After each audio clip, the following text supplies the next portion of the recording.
Hello, Internet. I am Tormazimnis, and we have a lot to cover.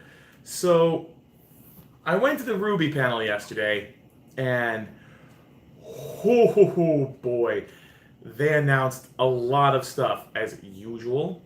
They have some merch in there because, of course, they're a company. They got to be able to make their money somehow, and it's nice to provide something that the fans can have if they wish it.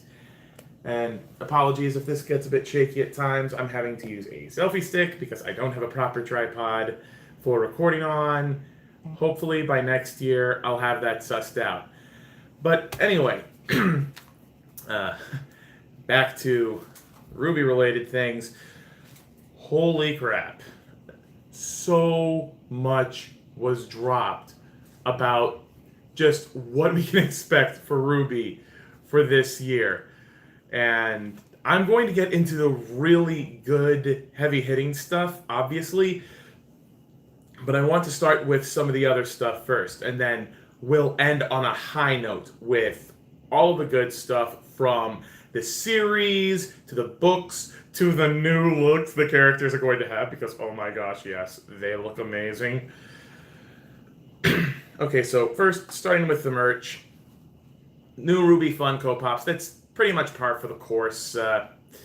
There's always new RWBY Funko Pops every year, and probably more than on a yearly basis. I honestly don't know how they handle those things. So, it's just, that's whatever. The one big thing for this, though, is that here at RTX, they are selling, let's see here. Yeah, they are selling a life-size version of Crescent Rose. I kid you not. Now, this isn't a transforming Crescent Rose, okay? It's in Scythe mode. That's it. But, oh my gosh.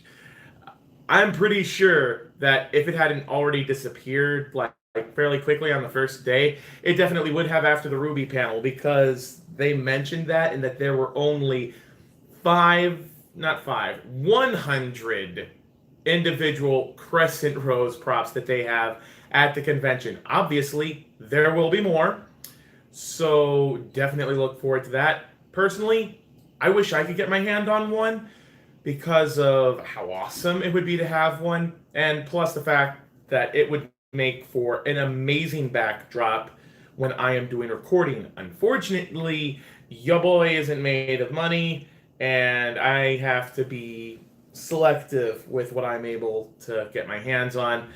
That's also why I didn't get the Funko Pops that I really wanted to get last year, which were the ones that were the metallic variants. I seriously wanted to get my hands on those, but no money, no merch. But I digress. Moving on to the next bit. Let's see, Sun Sketchbooks, because, of course, Sun Sketchbooks. I'm assuming that's an ongoing thing, because it sounded like this is not the first time that Sun Sketchbooks are being done for merch. So those of you looking forward to that, hey, Rooster Teeth's got you covered. And they have new cosplay items, both the more professional looking ones for like the hunter and huntresses, and casual cosplay, which I'm not really sure what that means. But it's like, it is what it is, and I guess, I don't know. I can't really show anything here, obviously, but when I do a fuller video, like more in depth, covering everything that's happened here at RTX after I get home, I will definitely be covering everything. There will be pictures. There will be more in-depth, analysis on different things. More for is just something nice to wear. And let's see. Oh, a life-size Y plushie. I think they made like some kind of pun on that, like a Y-size plushie or something. I don't really remember exactly how they did it, but hey, it's Y plushie. I can think of a few people who would actually really like that, including Freelancer Amber, who I'm pretty sure is at the convention too, or if not, then she'll probably be hearing about this and be like, I want one! Anyway, moving on to the games and the other stuff. Now, there are two things game-related currently announced for RWBY, and they are both mobile games, which for me personally is a bit disappointing. I would like to see a proper RWBY game, but thus far it seems the closest we're getting is RWBY Grim Eclipse, and maybe RWBY Amity Arena if you include mobile games. But personally, I don't. I prefer things that have like their own enclosed story, not part of a long-running, yes, free-to-play, but obviously pay-to-win kind of setup, as is the gacha game that is RWBY Amity Arena. Personally, I didn't stick around for too long for that one. After a few months, I realized, oh crap, I can't do this. But anyway, let's see here. Now, there's one that has already been announced even before RTX, I believe, and that was RWBY Crystal Quest. RWBY Crystal Quest. And that is the one that is a puzzle game, and that is also the one that shows the chibi-style RWBY characters. So that's pretty self-explanatory. Match 3, high score. They might have different game modes. I don't know for sure about the different game modes portion, but I'm assuming that's what's going to happen. Now, as for the rest, there's RWBY Knights Chronicle, and, well, not RWBY Knights Chronicle. RWBY is coming to Knights Chronicle. It's part of a crossover that's happening with that game. And if I understood what I saw at the panel correctly, it is going to have a story mode specific to the RWBY characters.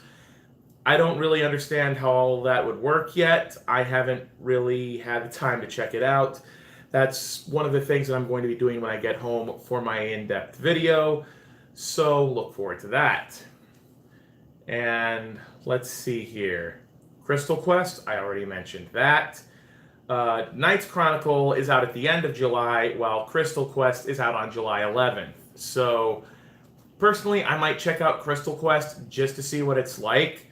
I know that I enjoy playing Bejeweled from time to time, so depending on how they go about it, this could be an interesting twist on the whole puzzle matching mechanic. But we'll see.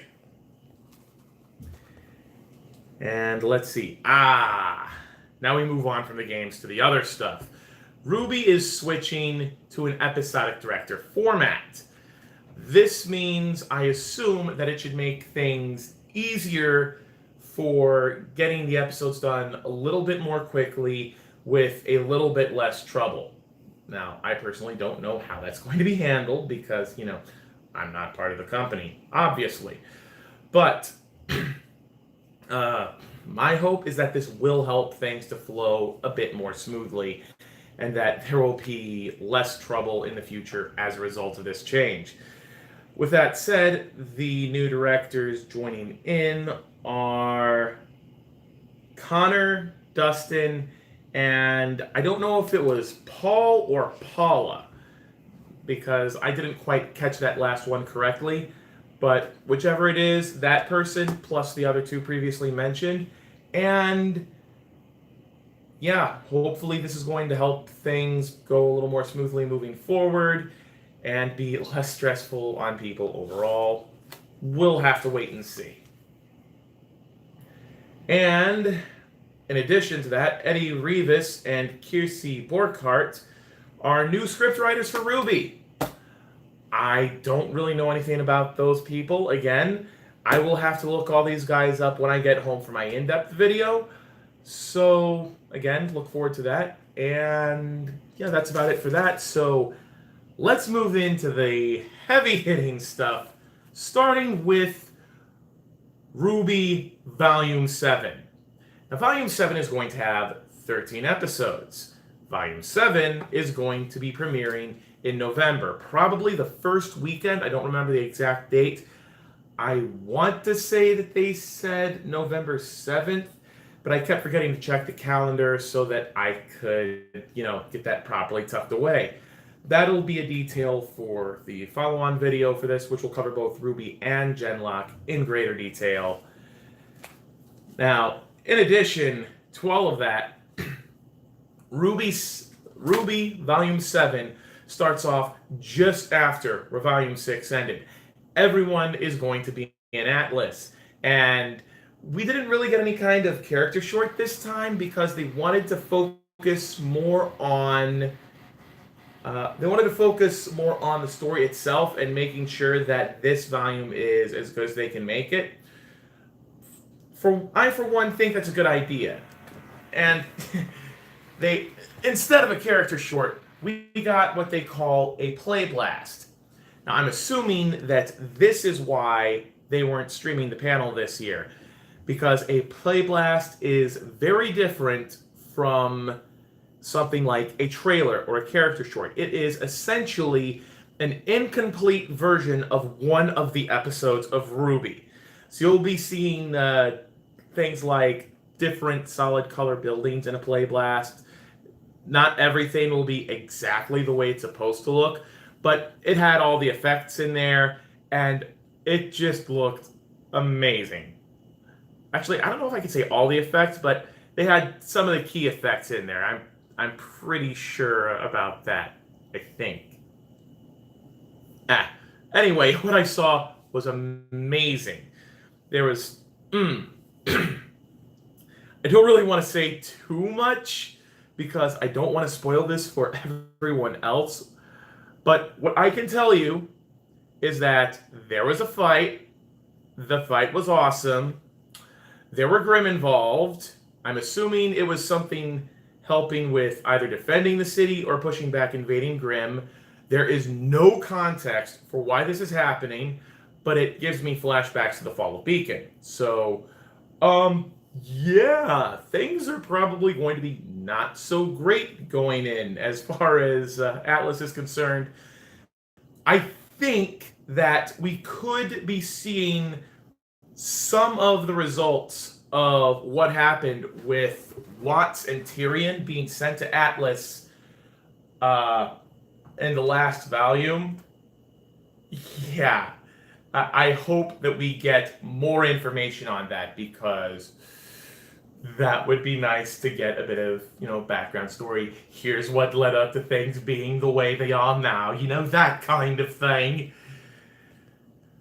I'm just really, really, really looking forward to this volume. It is going to be, at least from what I saw, it's going to be awesome. And a couple of things I want to mention. This is stuff that you guys might have already come across, because apparently somewhere between last night and this morning, Rooster Teeth has been releasing this information to the public bit by bit. So you've probably already seen pictures of this, but Team RWBY is going to get new outfits and a new look, and oh man, it's just, I'm really looking forward to seeing how that happens and how it's going to affect their fighting style, because as one of my roommates kind of mentioned to me, Weis having her hair just done up in like a ponytail, the individual strands could just help to disperse the weight of her hair so that it's not dragging her down as much. But now it's all going to be tied together in a braid that goes down her back. So when she turns her head, the weight of her hair is going to kind of follow that. And I don't know if that's going to be accounted for or not. I don't know if that's going to end up playing any kind of role in how she fights. Probably not, because not a lot of people take time to consider hair physics or hair as an actual heavy thing. We'll just have to wait and see what happens. But yeah, as I said, the outfits look amazing. And one of the new Grimm that we're definitely going to be getting this season seems to be modeled off of a saber-toothed tiger, and it's called a saber with a Y instead of an E. So, yeah, the kind of thing you'd expect to see however many thousands of years ago, back when the Ice Age was covering a large part of the northern half of the world. And Actually, that kind of makes sense because we already saw woolly mammoth type Grimm back in season 2 and season 3. So I'm interested to see what else they might be coming out with as far as recently extinct species that are turned into Grimm for use in the series and all that stuff. Let's see. Oh, two more things about Volume 7 real quick. Volume 7, as mentioned before, it's going to have 13 episodes. But they are, as of the time of this recording and as of the time of yesterday's panel, they are working on Chapter 13's script. So they're already on the final chapter for Volume 7 for script writing. I'm guessing that they're going to be finishing that shortly after RTX. And they are currently doing the animation for Chapter 3 of Volume 7. So they're already making decent headway. And with any luck, hopefully the series will be able to be released on schedule. But they did warn us that, in addition to taking into consideration concerns over crunch time, there's the very real possibility that depending on how far along things are, the release date for Volume 7 might end up getting pushed back a bit. Because, it's either you can have something fast, you can have something good, you can have... What are the three things? You can have it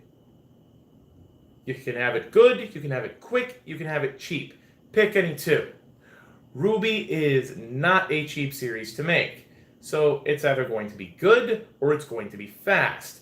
Personally, if it takes a bit longer, I'm willing to wait the extra time for it to be finished so that we can see everything put together as best as possible, because when people have to work long periods of time, it shows in their work because of the constant push to get things out by a certain date.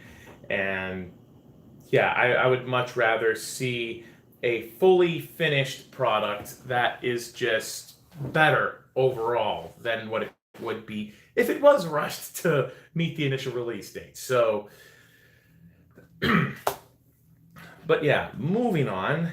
We've covered, I think, everything I currently have for Volume 7. Now, as for other RWBY things, RWBY is going to be doing a collaboration with Good Smile. Now, I don't know who Good Smile is. I gotta look them up. And there aren't really any details that they were able to share on their collaboration with Good Smile either.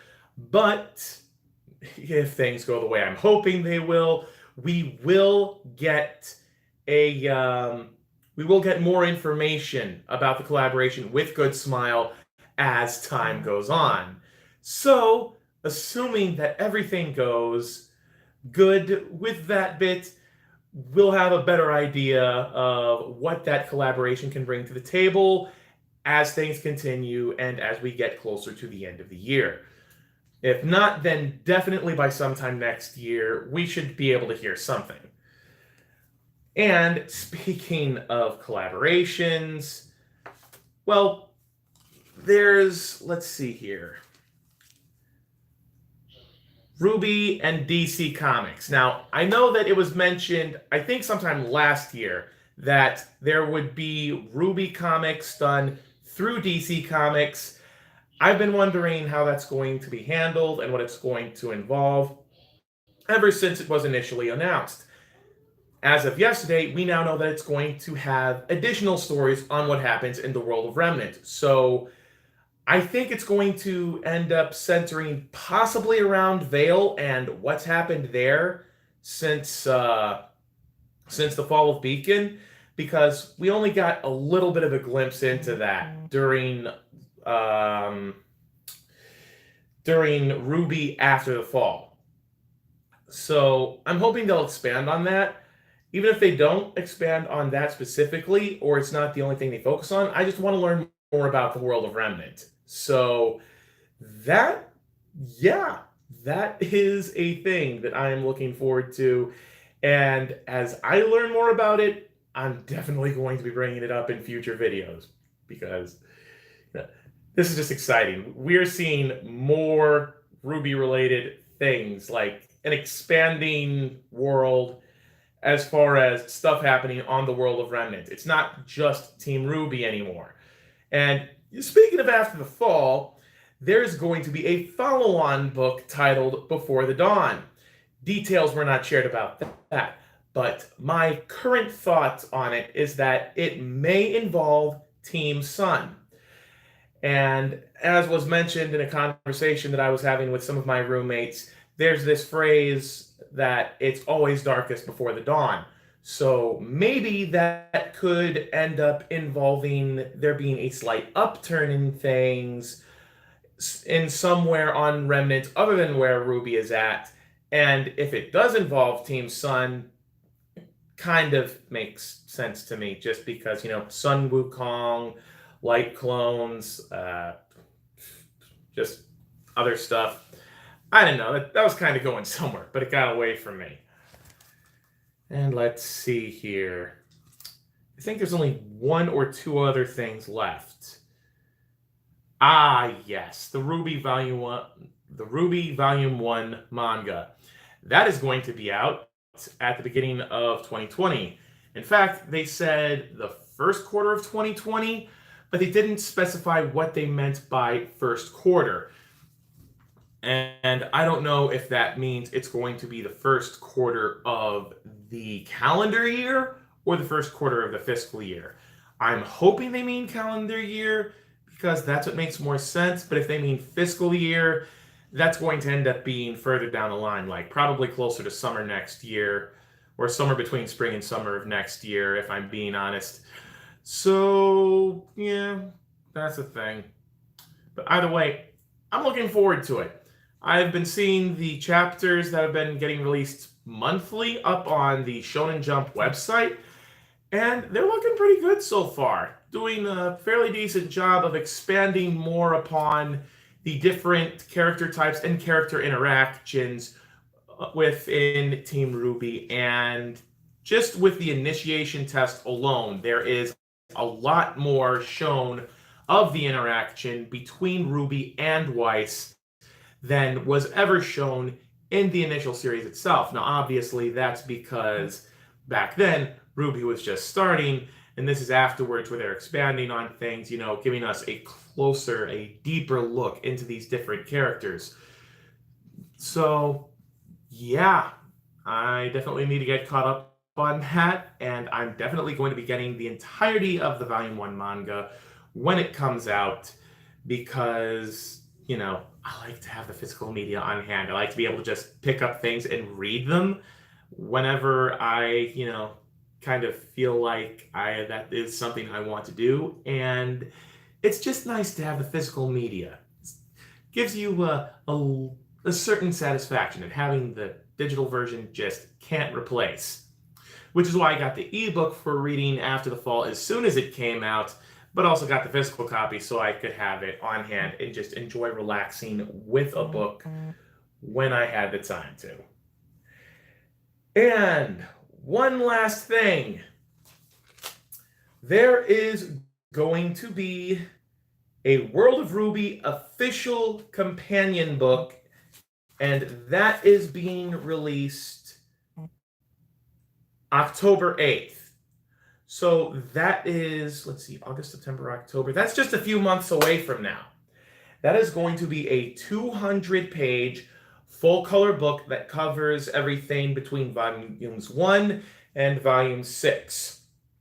Different types of Grimm, different locations, different character profiles, character models, whatever.